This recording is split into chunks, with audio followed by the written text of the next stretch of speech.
Hello guys, welcome to my YouTube channel. तो आज हम सॉल्व करेंगे लीड कोड वीकली कॉन्टेस्ट 361 का फोर्थ प्रॉब्लम। ठीक है। हार्ड प्रॉब्लम है पर बस ये नाम का हार्ड है। अगर एक बार आप कॉन्सेप्ट समझ लोगे तो बस इम्प्लीमेंटेशन। ठीक है गाइस, तो आप एक बार वीडियो पॉज करके क्वेश्चन पढ़ लो, फिर मैं एक्सप्लेन करता हूँ। ठीक है, चलो। तो क्वेश्चन क्या कह रहा है? क्वेश्चन कह रहा है कि हमारे पास n नोट्स होंगे, ठीक है, जिनकी लेबलिंग होगी 0 से n-1। उसके बाद एक हमें इंटीजर वही n दे दिया, बेसिकली वही n नोट्स के लिए। और एक कह रहा है कि 2D इंटीजर होगा एजेस के लिए, सो दैट हम अपना ट्री फॉर्म कर सके। और एजेस कैसा होगा कि u भी और w दे रखा होगा। u भी w देने का मतलब क्या है कि u से v के बीच में एक एज है और उसका एज वेट है w। ठीक है, वैसे ही एजेस दे दिए हमने। फिर हम इसने हमें क्या कहा कि क्वेरीज होंगे। ठीक है, क्वेरीज होंगी। एक 2D एरे, उसमें क्या दिया हुआ रहेगा, ए और बी। ए और बी दिया हुआ रहेगा। ए और बी बेसिकली हमारे दो नोड्स रिप्रेजेंट कर रहे होंगे। ठीक है, कोई भी दो नोड ए और बी। अब हमें ये बताना है कि जो ए और बी का रास्ता होगा ना, मान लो कि जैसे ए हो गया 1 और बी हो गया 4। तो जैसे ये 1 2 3 4 ऐसे जो इसका ये रास्ता हुआ ना, और ट्री है तो हमेशा यूनिक पाथ ही होगा। ठीक है ना। तो वो जो यूनिक पाथ होगा उसमें हमें ये बताना है कि जितने भी एजेस होंगे, जैसे कि यहाँ पे क्या है, एक एज है 1, एक एज है 1, एक एज है 2।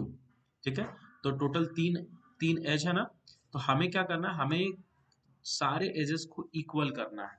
ठीक है, जैसे कि यहाँ पे 1 1 2 था तो हम इसको 1 1 1 बना सकते थे या 2 2 2 बना सकते थे। तो बेसिकली हमें वही सारे एजेस को इक्वल करना है। ठीक है, और एक ऑपरेशन हम क्या कर सकते हैं, किसी एक एज को चूज कर सकते हैं और उसका वैल्यू चेंज कर सकते हैं। ठीक है, उसका वेट है वो चेंज कर सकते हैं किसी भी वैल्यू में। ठीक है, तो हमें जितने भी क्वेरीज दी हुई हैं उन सब के लिए हमें बताना है कि मिनिमम कितने ऑपरेशंस लगेंगे सारे एजेस को, सारे एजेस के वेट्स को इक्वल करने के लिए। ठीक है, अब देखो, हाँ, और एक यहाँ पे नोट करने क्या बोल दिया है कि अगर एक बार हमने चेंज करा ना, जैसे फर्स्ट क्वेरी के लिए कि हाँ हम चेंज करके मान लो कि 1 कर दिए होते, तो नेक्स्ट वाले में उसका कोई इफेक्ट नहीं होगा, वो खत्म हो गया। ठीक है, वो कोई कैरी फॉरवर्ड नहीं होगा। ठीक है, और यहाँ पे क्या लिख रहा होगा कि पाथ ए से बी है, sequence of distinct node starting from A and every two. Basically ये वही है पाथ का, और कुछ नहीं है। ठीक है, तो हमें फाइनली क्या करना है कि जो भी क्यू क्वेरीज होंगे, ठीक है, उसके कोरस्पॉन्डिंग एक आंसर एरे रिटर्न करना है जिसका सेम लेंथ होगा। ठीक है ना। और आंसर ऑफ आई क्या डिनोट करेगा कि उस पर्टिकुलर क्वेरी में हमें कितने ऑपरेशन परफॉर्म करने की जरूरत है। ठीक है, आई होप आपको क्वेश्चन ऐसे क्लियर होगा। अब आते हैं एक बार सॉल्यूशन कैसे करते हैं इसका। ठीक है, तो देखो सबसे पहले इसने क्या बोला। एक सेकेंड।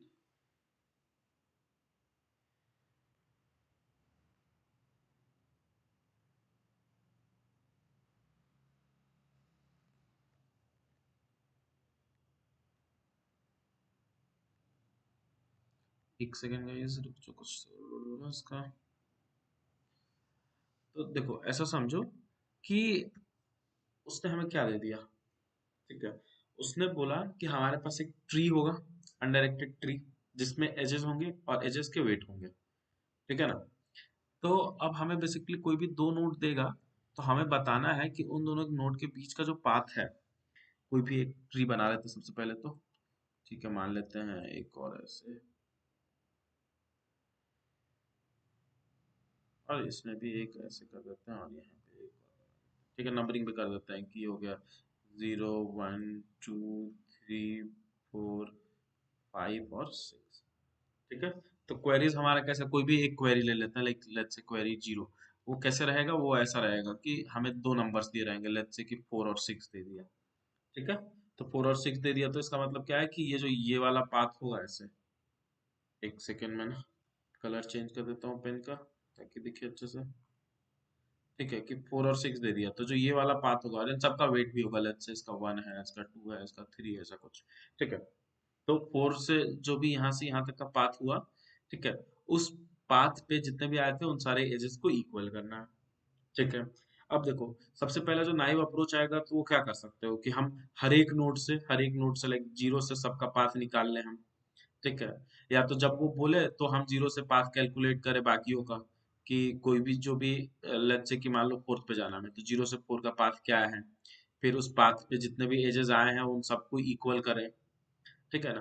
तो देखो इक्वल करने में तो ये तो समझ में आ रहा है ना कि मान लो कि ऐसे जो एज वेट थे वो कुछ ऐसे थे कि 3 4 3 5 7 3 और एक और 7। मान लो कि इतने सारे एजेस आए थे, तो अब बताओ हमें मिनिमम ऑपरेशन कब लगेगा। जैसे कि 3 कितनी बार आया है, 3 आया 3 बार, 7 कितनी बार आया है 2 टाइम्स, 5 और 4 दोनों, 5 और 4 कितने बार आए हैं 1 बार। ठीक है। तो अब बताओ ये ज्यादा सेंस बनाता है ना कि अगर हम सबको 3 के इक्वल करेंगे तो हमें मिनिमम ऑपरेशंस करने पड़ेंगे। ठीक है ना। क्यों? क्योंकि अगर मान लो कि 7 के इक्वल सबको करते हैं तो हमें 3 + 1 4 टाइम्स करना पड़ेगा। ठीक है। अगर हम किसी को 4 या 5 के इक्वल करते हैं तो हमें उसको कितने टाइम, 3 + 5 और एक 4 या 5 जो भी बच गया होगा 6 बार करना पड़ेगा। तो हमारे पास मिनिमम क्या हो, बेस्ट ऑप्शन क्या है कि जिसका फ्रीक्वेंसी ज्यादा है, ठीक है ना, उसके इक्वल सबको कर देते हैं।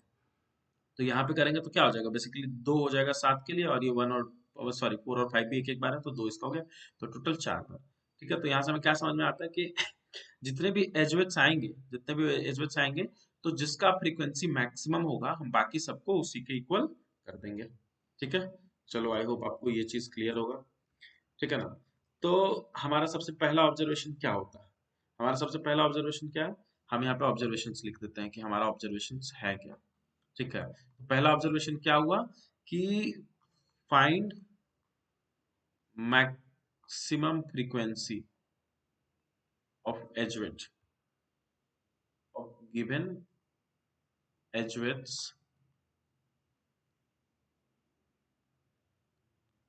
Of given edge weights in path. पर हाँ, इसके अलावा and also have total number of edges, वो भी तो हमें पता करना होगा ना, तभी तो हमें बाद में पता चलेगा। ठीक है। ये हमारी पहली ऑब्जर्वेशन थी।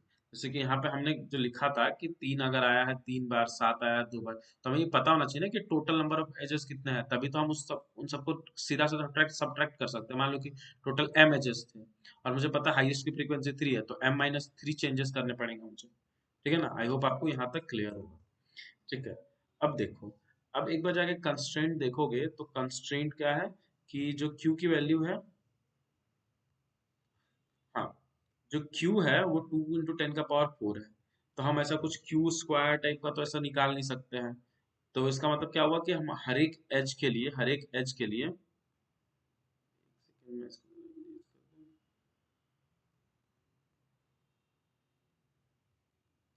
ठीक है, हर एक एज के लिए हम क्या कर सकते हैं, हम ये तो नहीं कर सकते ना कि यहाँ पे आके फिर इसका पाथ कैलकुलेट करते जाए। ठीक है। क्योंकि उसमें क्या होगा कि q इंटू और एट मैक्स n जा सकता है, तो q × n, और q × n देखोगे तो n भी कितना है 10⁴, तो ये टीएल ही दे देगा हमारा। ठीक है। वैसे एक सीक्रेट बताऊं, ये चल जाता है पर वो चलाना नहीं है हमें। ठीक है। वो अच्छे टेस्ट केसेस में फेल हो जाएगा। ठीक है। तो अब देखो, अब हमारे पास क्या है, अब हमें अगर ये बता दिया जाए कि हाँ, एक और चीज इसमें सबसे इंपॉर्टेंट ऑब्जर्वेशन क्या है कि इसमें बोलता है कि जो एजवेट्स है ना वो मैक्सिमम 26 तक ही जा सकते हैं। ठीक है ना, मैक्सिमम 26 तक ही जा सकते हैं। ठीक है। तो ये बहुत इंपॉर्टेंट पॉइंट था यहाँ पे। तो अब देखो, अब हमें पता है कि कोई भी एक नोड ए है और एक नोड बी है, तो इसके बीच का जो भी पाथ होगा ना, उसके जितने भी एजवेट्स होंगे वो हम इसको ऐसे लिख सकते हैं। अगर एक हम 26 साइज का एरे बना दें, ठीक है, या 0 से लेके 26 तक का ऐसे, ठीक है, मतलब 27 साइज का बने बेसिकली, तो हम सबकी फ्रीक्वेंसी स्टोर कर सकते हैं कि ये मान लो 2 बार आया था, या 1 बार आया, या 3 बार आया, 4 बार आया, ऐसे कुछ भी। ठीक है। जो नहीं आया वो 0 हो रहा है, इसको मान लो 3 टाइम्स आया, तो हमको यहाँ से अगर ये एरे मिल जाता मुझे, ठीक है, अगर कोई भी ए और बी का के लिए मुझे अगर ये एरे मुझे मिल गया, तो मैं क्या कर सकता हूँ, मैं सीधा सीधा यहाँ से क्या कर सकता हूँ, देख लूंगा कि कौन मैक्सिमम फ्रीक्वेंसी आया किसका। ठीक है। Plus total number of edges कितने आ रहे हैं। ठीक है। टोटल नंबर ऑफ एजेस क्या हो जाएगा, सबका सब मैक्सिमम फ्रीक्वेंसी जो भी आ रहा होगा वो। ठीक है। तो उसमें मैं सीधा सीधा क्या कर सकता हूँ, फिर मेरा आंसर सीधा हो जाएगा कि जो भी total number of edges M आया और उसमें जो मैक्स फ्रीक्वेंसी था उसको हम सब्ट्रैक्ट कर देंगे। ठीक है। तो उतने ही ऑपरेशन बनेंगे। तो अब हमारा क्वेश्चन क्या रिड्यूस हो गया कि हमें ये वाला एरे फाइंड करना होगा। ठीक है। हमें यही वाला एरे फाइंड करना होगा। ठीक है। अब देखो, अब ये एरे कैसे फाइंड करेंगे, हमें ये तो पता नहीं है ना कि मान लो कि कोई भी नोट दिया 3, तो अगर मैं पाथ निकालना है अगर 3 से लेट्स से 6 का या 5 का, तो मैं अगर यहाँ से डीएफएस लगाऊंगा तब तो फिर ओ ऑफ एन ले लेगा, और हमें पता है कि क्यू इंटू एन तो चला ही नहीं सकते हैं, ठीक है, ये तो गलत हो जाएगा। तो हमें कुछ ऐसा सोचना होगा कि जिससे क्यू इसका वैल्यू यहाँ से यहाँ तक एन से तो छोटा ही मिल जाए, एट मैक्स मुझे लॉग एन में मिल जाए, ठीक है, या स्क्वायर रूट एन टाइप में भी मिलेगा, तो भी मैं चला सकता हूँ। क्यों? क्योंकि क्यू 10 to the power 4 है और एन भी 10 का पावर 4 है, तो उसका स्क्वायर रूट 2 आएगा समथिंग, तो 10 का पावर 6 चल जाएगा, ठीक है, पर ओ ऑफ एन तो नहीं चलेगा। ध्यान से देखो, अगर मैं आपको एक चीज समझाऊं यहाँ पे, कि ये रहा ट्री आपका, एकदम बेसिक सा ट्री, ठीक है, अब इसकी नंबरिंग दे देते हैं, ये हो गया 0, ये हो गया 1, ये हो गया 2, ये हो गया 3, ठीक है ना। तो अगर मैं ये कहूँ कि यहाँ से मैं इसको रूट मान लेता हूँ कि ये मेरा फिक्स्ड है, कि ये इसी को मैंने रूट कह लिया, ठीक है, तो हमेशा जो 0 से लेके 2 होगा, ठीक है, या 0 से लेके 1 होगा, या 0 से लेके 3 होगा, हमेशा यूनिक पाथ होगा, ठीक है ना। ध्यान सुनना मैं क्या बोल रहा हूँ, मैं बोल रहा हूँ कि अगर मैं 0 को रूट मान लूँ, ठीक है ना, अगर मैं 0 को रूट मान लूँ, अगर इसको मैं रूट मान लेता हूँ, तो यहाँ से मैं 1 जाऊंगा, यूनिक पाथ है, यही डायरेक्शन मुझे फॉलो करना पड़ेगा, यहाँ से मैं 2 जाऊंगा, तो ये यूनिक पाथ है, तो जो राउट बनेगा मेरा, जो भी पाथ बनेगा वो हमेशा 0 से 1 से लेके 2 यही बनेगा, ठीक है। 3 के लिए जाऊंगा तो 0 से 1 से लेके 3 यही बनेगा, ठीक है ना। तो ध्यान समझना यहाँ से हमें क्या समझ आ रहा है, कि अगर मैं ध्यान से देखूं कि 2 से 3 का पाथ क्या होगा, 2 से 3 का पाथ क्या होगा, कि 2 से 1 गए थे, 1 से 3 गए थे, ठीक है, और 2 का पाथ क्या था, 0 से 1 गया, 1 से 2 गए थे, अगर 0 से हम आ रहे हैं तो, ठीक है ना। अगर मैं आपको ये कहूँ, ध्यान सुनना मैं क्या कहने वाला हूँ, कि ये यहाँ पे मैंने एक एरे मेंटेन करके रखा हुआ है, ठीक है, वही 27 साइज का, जो ये बताएगा कि कौन सा एज कितनी बार आया है, ठीक है, फ्रीक्वेंसी स्टोर कर रहा है बेसिकली, ठीक है। तो एक यहाँ पे भी हम स्टोर कर रहे होंगे 0 के लिए, जब 1 पे आएंगे तो इसका एज वेट मान लो कि 3 था, तो बेसिकली हम 3 वाले का काउंट एक बार बढ़ा देंगे, और वो हम इसमें स्टोर कर लेंगे जो भी था। पहले मान लो कि यहाँ पे 3 का काउंट 2 था, तो यहाँ पे 3 का काउंट 3 कर देंगे, ठीक है, और बाकी सारे एज इट इज कॉपी कर देंगे, है ना। ठीक है, जब यहाँ पे आ रहे होंगे, तो जो 1 पे था हमारे पास, यहाँ इसका मान लो 2 था, ठीक है, तो जो एजवेट्स की फ्रीक्वेंसी यहाँ पे थे, उसमें सेम फ्रीक्वेंसी मान लो यहाँ पे ये 3 था, 2 का भी, तो 2 का फ्रीक्वेंसी क्या हो जाएगा 4, 3 का फ्रीक्वेंसी सेम रहेगा 3, और बाकी एज इट इज जितने थे, मतलब जो भी है सब सेम रहेंगे। सिमिलरली हमारे पास 3 के लिए भी बन जाएगा, ठीक है ना। तो अगर मैं एक सेकंड, तो अगर ध्यान से देखो, तो जो यहाँ पे आएगा ना, जो फ्रीक्वेंसी मैप और फ्रीक्वेंसी का ये एरे, ठीक है ना, यहाँ पे जो आया होगा और यहाँ पे जो आया होगा, तो यहाँ के ऊपर जितने भी एजवेट्स होंगे, वो सारे के सारे इसमें भी काउंट हो रहे होंगे, और हम यहाँ से ये वाला पाथ अगर फॉलो करेंगे, तो जितने एजवेट्स होंगे वो सारे के सारे इसमें भी फॉलो हो रहे होंगे, ठीक है ना। ध्यान से सुनना मैं क्या कह रहा हूँ, मैं कह रहा हूँ कि देखो, अगर ये मेरा ऐसा कुछ ट्री है, ठीक है, ये हो गया 0, ये हो गया 1, ये हो गया 2, ये हो गया 3, और हम हर एक नोड के कोरस्पॉन्डिंग एक 27 साइज का एरे बना रहे हैं। 27 साइज का एरे हम क्यों बना रहे हैं, क्योंकि हमें पता है कि जो एजवेट है वो मैक्सिमम जाते जाते जाते जाते 26 जा सकता है, ठीक है, तो इसलिए हम 27 साइज का एरे बना दिए।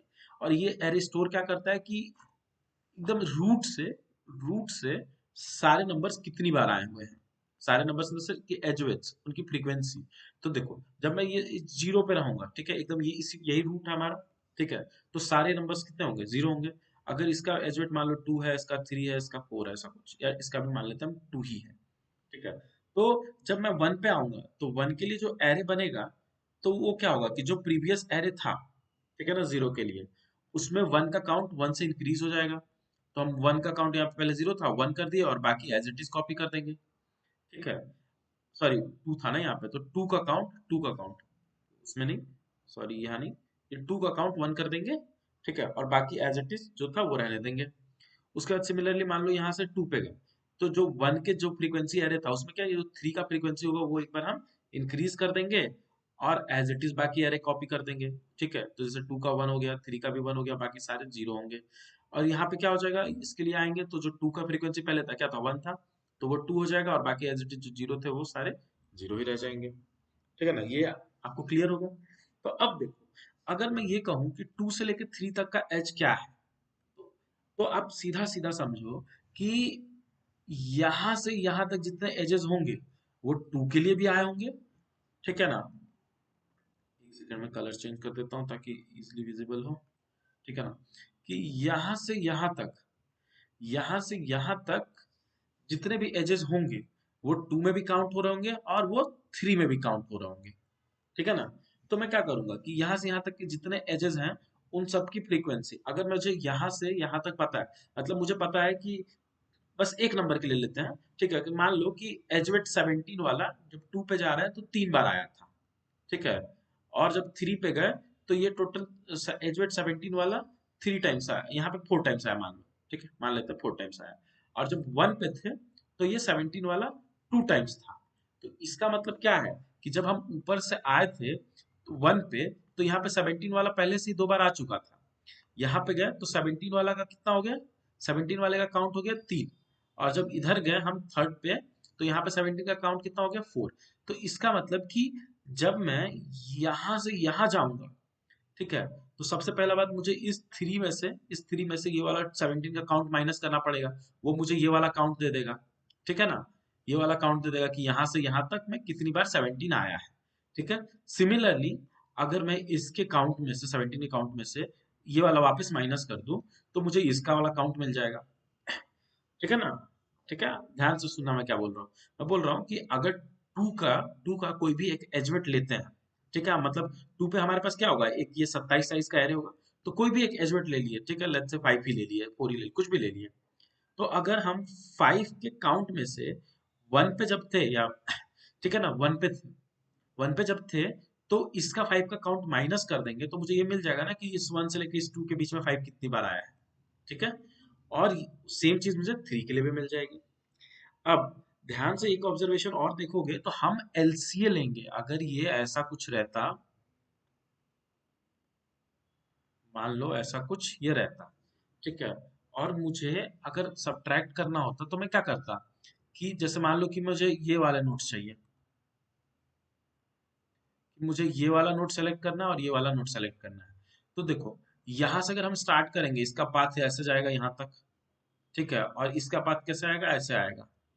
ठीक है, तो अगर इसका फ्रीक्वेंसी जो भी रहेगा, ठीक है, कोई भी एक एजवेट का फ्रीक्वेंसी, ठीक है, एजवेट वाला जो भी फ्रीक्वेंसी रहेगा, कोई भी एक पर्टिकुलर वेट का फ्रीक्वेंसी, ठीक है, उसमें से क्या माइनस करना पड़ेगा मुझे ये, क्योंकि फिर मुझे ये यहाँ से यहाँ तक दे देगा, क्योंकि जो पाथ है मेरा एक्चुअल वो यहाँ से यहाँ तक ही है। ठीक है, तो ये ध्यान से देखोगे तो ये क्या है, इसका एलसीए है। ठीक है, यही ना एलसीए होगा, इसका और इसका, क्योंकि इसके ऊपर तो फिर वो रूट है और इसके नीचे कोई कॉमन है नहीं, तो लोएस्ट कॉमन एंसेस्टर तो यही है, इसके ऊपर तो सारे एंसेस्टर होंगे पर लोएस्ट कॉमन एंसेस्टर तो यही है हमारा। ठीक है ना, और हम ये एलसीए क्यों देख रहे हैं, क्यों, क्योंकि हमें यही वाला पाथ चाहिए था। अभी हमने ऊपर देखा, तो हमें अब क्या करना होगा कि बेसिकली अगर इसका पता है हमें, वो फ्रीक्वेंसी वाला एरे का वैल्यू इसका पता है और इसका पता है, तो हम सीधा सीधा कोई भी एक पर्टिकुलर एजवेट का फ्रीक्वेंसी निकाल सकते हैं ना, वो कितना हो जाएगा। ठीक है, इसको मान लेते हैं कि नोड ए है, इसको बी है, और इसको एल कह देते हैं एलसीए का। ठीक है, तो कोई भी एक पर्टिकुलर एक, तो सबसे पहले तो क्या कर देंगे, हम लूप चला देंगे कि आई इक्वल्स टू जीरो से आई लेस देन इक्वल्स टू 26 तक। ठीक है, आई प्लस प्लस, ठीक है, और सब फ्रीक्वेंसी के लिए हम चाहे तो फ्रीक्वेंसी अलग अलग भी निकाल सकते हैं, तो एक साथ भी निकाल सकते हैं। अभी बस हम फ्रीक्वेंसी स्टोर करने की बात करेंगे कि कौन सी कितनी बार आएगी। तो हम क्या कर सकते हैं कि फाइनल फ्रीक्वेंसी ऐसे लिख सकते हैं, फ्रीक्वेंसी ऑफ आई, तो उसको हम क्या कर सकते हैं, सीधा सीधा लिख सकते हैं कि frequency of A of I minus frequency of L, frequency L of I, basically L of I. ठीक है, प्लस में क्या होगा, frequency of B of I minus frequency L of I. ठीक, कहने का मतलब क्या कह रहा हूं मैं, कि मैं कह रहा हूँ कि पहले इसकी फ्रीक्वेंसी जो भी है ith वेट की, उसका माइनस ये कर देंगे तो मुझे यहाँ से यहाँ तक का मिल जाएगा, और इसकी फ्रीक्वेंसी जो भी है उसमें से इसका माइनस कर देंगे तो यहाँ से यहाँ तक का मिल जाएगा। ठीक है ना, तो उससे हमें क्या मिल जाएगा, ये मिल जाएगा। तो इसको हम सीधा सीधा ऐसे भी लिख सकते हैं, frequency A of I plus frequency B of I minus, directly इसको टू टाइम्स कर सकते हैं। ठीक है ना। तो आई होप आपको ये समझ आया होगा। तो अब हमारे पास क्वेश्चन क्या बच रहा है, अब ये क्वेश्चन बच रहा है हमारे पास कि हम एलसीए निकाले कैसे। ठीक है, एलसीए निकाले कैसे और ये जो फ्रीक्वेंसी वाली है वो कैसे बनाए। ठीक है, एक तो फ्रीक्वेंसी टेबल हमारा कैसे अपडेट हो रहा है। ठीक है, फ्रीक्वेंसी टेबल कह लो इसको। ठीक है, कैसे अपडेट हो रहा है और ये एलसीए कैसे निकाले। तो देखो, जो नॉर्मल एलसीए हम निकाल रहे होते हैं, अगर वो ओ ऑफ एन में निकालने जाए फिर कोई फायदा नहीं होगा, हर क्वेरी के लिए ओ ऑफ एन लगेगा, फिर क्यू इंटू एन नहीं चलेगा। तो हमें क्या करना होगा कि हमें एलसीए निकालना होगा उससे कम में। हम एलसीए निकाल सकते हैं लॉग ऑफ एन में। एक टेक्निक होती है बाइनरी लिफ्टिंग। ठीक है, क्या टेक्निक है, बाइनरी लिफ्टिंग। ठीक है, बाइनरी लिफ्टिंग से हम क्या कर सकते हैं, हम बाइनरी लिफ्टिंग से एलसीए जो है वो हम लॉग एन में निकाल सकते हैं। ठीक है ना।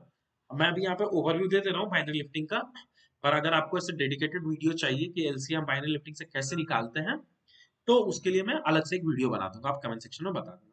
ठीक है, तो अगर एलसीए मेरा लॉग एन में निकल गया तो मेरा बाकी काम तो हो ही जाएगा इजीली, कोई दिक्कत ही नहीं है। ठीक है, और हाँ, एक फ्रीक्वेंसी बनानी है। ठीक है, तो पहले ध्यान समझना कि हम एलसीए निकालते कैसे हैं बाइनरी बाइनरी लिफ्टिंग से, ऐसा समझो कुछ। ठीक है ना, ये कुछ ऐसा है।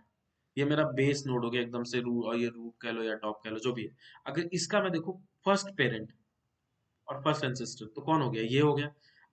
इसका बाइनरी लिफ्टिंग में हम क्या करते हैं ना, बेसिकली टू का पावर जीरो पेरेंट, टू का पावर फर्स्ट, टू का पावर टू, टू का पावर थ्री, टू का पावर फोर, ऐसे पेरेंट्स निकाल लेते हैं कोई भी एक पर्टिकुलर नोड के लिए। जैसे ये है तो इसके ये सारे पेरेंट्स हम निकाल लेंगे। तो जैसे इसका टू का पावर वन आ गया, सॉरी टू का पावर जीरो आ गया, टू का पावर टू ये वाला होगा पेरेंट, टू का पावर टू ये वाला पेरेंट होगा। ठीक है ना, टू का पावर टू कहने का मतलब इसका फोर्थ एंसेस्टर। तो जैसे फर्स्ट एंसेस्टर कौन है, ये एक लेवल ऊपर है। सेकंड एंसेस्टर इसका कौन होगा, ये, क्योंकि दो लेवल ऊपर है। फोर्थ एंसेस्टर कौन होगा, ये। ठीक है, तो बेसिकली हम ये किस लिए निकालते हैं, क्योंकि तुम ध्यान से सोचो ना कि अगर कोई भी नंबर है, कोई भी नंबर है, ठीक है, अगर मैं कोई एक यू नोट दे दिया, ठीक है, और इसका बोला कि सेवेंथ एंसेस्टर निकालो। ठीक है, तो सबसे पहले हम क्या कर सकते हैं, हम ऐसे देख सकते हैं कि इसका सेवेंथ एंसेस्टर निकालने के लिए हम पहले सेवेंथ को बाइनरी में लिखेंगे। तो क्या बनेगा, four plus two plus one. ठीक है, या ये तो थोड़ा वो हो गया। मान के चलो कि यहाँ पे हमें सिक्स एंसेस्टर निकालना है। ठीक है, तो हम क्या कर सकते हैं कि पहले फोर्थ, फिर वन और फिर जीरो। तो अगर कोई भी मेरा एक नोड u है, तो हम क्या करेंगे कि u का सेकंड पेरेंट निकालेंगे, क्योंकि पहली सेट बिट क्या है, टू। ठीक है, तो हम u का सेकंड पेरेंट निकाल लेंगे। तो u का सेकंड पेरेंट हमें कैसे मिल जाएगा, आराम से मिल जाएगा, क्योंकि हमने पहले ही स्टोर करके रखा हुआ था। ठीक है, टू का पावर वन पे, तो हमें u का सेकंड पेरेंट मिल गया, और मान लो कि अब वो v है। ठीक है, तो अब देखो v के लिए भी तो ये टू का पावर जीरो, टू का पावर वन, टू का पावर टू, ये सब हम स्टोर करके रखे होंगे। तो v का मुझे क्या चाहिए होगा, अब फोर्थ पेरेंट, क्योंकि यही होता है ना, अगर सेवेंथ पेरेंट जाना है मैं मुझे यू से, तो मैं क्या करूंगा, पहले सेकंड पेरेंट गया और फिर वहां से, अगर सॉरी सिक्स्थ पेरेंट जाना था ना, तो फोर्थ पेरेंट पे गया। ठीक है, ऐसे। ठीक है, कि जो भी यहाँ पे पहुंचाऊंगा उसका फोर्थ पेरेंट पे, तो मान लो v पे पहुंचा तो v का फोर्थ पेरेंट पे चला गया। ठीक है, अगर सेवेंथ पे जाना होता तो मान लो ये भी वन होता, तो मैं पहले मैं क्या करता, यू के पहले फर्स्ट पेरेंट पे जाता, फिर मान लो पहुंचा भी पे, तो भी के फिर सेकंड पेरेंट पे जाता। ठीक है, फिर जहां भी पहुंचा उसके फोर्थ पेरेंट पे जाता। समझ रहे हो ना। तो ऐसे बाइनरी लिफ्टिंग से हमें मिल जाता है ये big O of log N में। ठीक है, ठीक है, बाइनरी लिफ्टिंग हम लोग बाद में आराम से अच्छे से पढ़ेंगे। अब देखो, एक चीज ध्यान से देखना, हम बाइनरी लिफ्टिंग में ना हम डीएफएस लगा रहे होते हैं।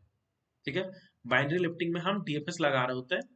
ठीक है, तो डीएफएस जब लगा स्टार्ट करते हैं ना, तो हम डीएफएस स्टार्ट करेंगे हमेशा रूट से। ठीक है, हमको, और हाँ, ये ट्री है तो तुम किसी को भी रूट मानोगे तो कोई फर्क नहीं पड़ेगा। ठीक है ना, याद रखना, ट्री है इसलिए रूट किसी को भी मान सकते, कोई फर्क नहीं पड़ेगा। ठीक है ना।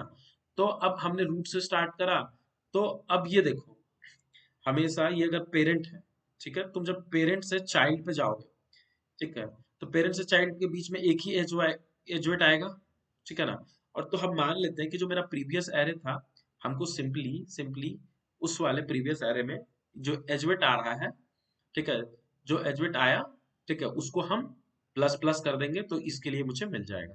ठीक है, ठीक है ना, ध्यान से सुनना मैंने क्या कहा, कि जब हम डीएफएस कर रहे होंगे, ठीक है, जब डीएफएस हमने करा, तो हमने क्या करा कि हमने एजवेट भी पास करा कि प्रीवियस एजवेट क्या था मेरा। ठीक है, और हमने उस एजवेट को एक बार प्लस कर दिया कि जो ये पर्टिकुलर रूट होगा। ठीक है, पहले तो क्या करी, पहले प्रीवियस से कॉपी कर लिया हमने पूरा पूरा, ठीक है। प्रीवियस से हमने जितने भी 26 के 26 थे कॉपी कर लिया, ठीक है, क्योंकि हमने अभी देखा ना कि पेरेंट में जो फ्रीक्वेंसी थी वो तो होंगी ही होंगी, प्लस बस एक ये वाला एच बिट का बढ़ जाएगा। तो हमने क्या करा कि पहले कॉपी कर ली 26 की 26 और एच बिट एक बढ़ा दिया, ठीक है ना। और ये बेसिकली हम बाइनरी लिफ्टिंग यहाँ पे लगा रहे हैं, ठीक है, और नहीं तो नॉर्मल डीएफएस है, ठीक है। तो अब हमारा जो सॉल्यूशन होगा वो एकदम सिंपल सा हो गया, ठीक है ना। सबसे पहले हमने क्या करा कि पहले तो ग्राफ क्रिएट कर लिया, ठीक है, और इनिशियल के लिए क्या करा हमने एज वेट को कर दिया 0, ठीक है, एज वेट कर दिया 0।